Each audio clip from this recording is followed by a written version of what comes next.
Football season's back.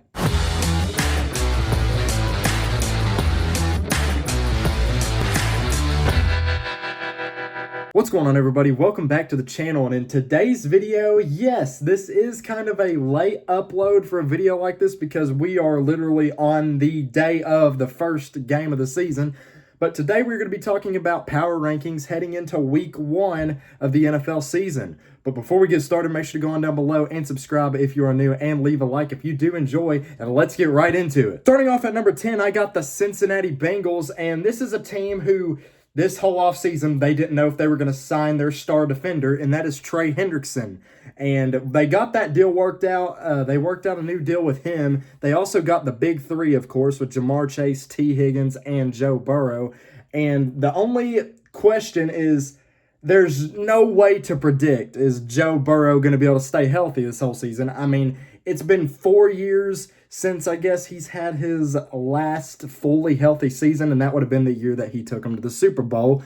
And we also do not know anything about this defense. I mean, the defense wasn't great last year, and from all I've known, unless the draft picks come through, their defense ain't much better. So really, we just don't know if this defense is going to be able to hold off teams like the Ravens and the Steelers. At number 9, I got the Denver Broncos, and there is no doubt this is becoming one of the most dangerous teams in football right now, acquiring even more defensive talent. We also know Bo Nix is definitely a top-tier QB, and he was great last season, and if he can continue what he did this year, this team is definitely going to be a contender to possibly take over the Chiefs' spot at the top of the division. And even though they nearly knocked off the Chiefs at Arrowhead, and we know they blew them out in Week 18 last year because Andy Reid rested the starters. But if they can get more consistency out of this team, they got swept by the Chargers and blown out at Baltimore.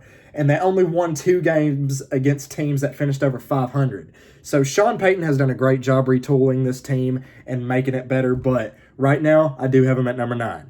At number 8, I got the Tampa Bay Buccaneers, which I guess you could call them the best team of the second tier. I mean, that's how I'm going to kind of approach them. I mean, if they receive good luck on the injury front and can make incremental improvements defensively, which is like defending against the pass, which is probably their weakest point whenever it comes to the defense. And also, the offense ain't above examination. Baker Mayfield, he's going through his 3rd offensive coordinator in 3 years of playing with the Bucs. But the only problem that they have right now is 7 of Tampa's first 11 games is on the road. And I'm still going to root for them, but like their defense is really going to have to step up early in the season and hold off teams like the Falcons. And if they can do that, then they are potentially Super Bowl dark horses. I got the Washington Commanders at number 7, and this is a team whose future is probably as bright as any. I mean, you got Jaden Daniels, who is already capable of covering up his team's missteps. Easily a top 5 QB in the league. And you also got the additions of Laramie and Debo this offseason.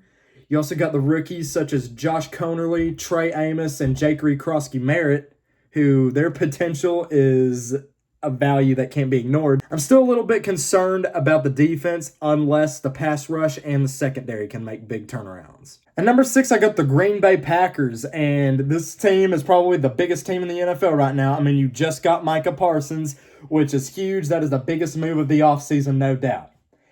And after the team just drafted a first-round receiver, I just have to say these are very weird moves for this team to be making right now, but this front office is definitely confident right now. But the NFC North is one of the thickest divisions in the league. So the target is on Jordan Love's back. Now, I don't think he'll have an issue this year. Great quarterback, but losing Kenny Clark is tough, even though they did assemble a few things together. But Parsons is a singular defender who is definitely going to elevate the defense as long as his back injury doesn't give him any trouble. So Green Bay, you will be seeing the postseason, definitely. So at number 5, I got another NFC North team on here, and that is the Detroit Lions. So they got blown out by the Commanders, and we wondered if that was their best chance to win a Super Bowl. Not that a Lombardi suddenly is impossible, but the NFC North, all 4 teams are better. Well, the Lions, I think they have came down, but the other 3 have gotten better. Micah Parsons on the Green Bay Packers. the Bears might be a real threat.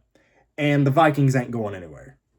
So Dan Campbell and Jared Goff are definitely going to be pushing the pedal all season, and the return of Aiden Hutchinson is definitely going to help. But I still have this team listed as the best of the NFC North, but the other three are quickly creeping up.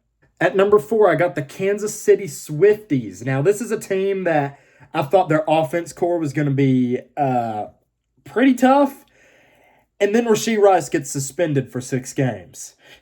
I mean, that's going to definitely push the Chiefs down a notch. Having all these missed games against the Chargers, Eagles, Ravens, and Lions, this will hurt Kansas City.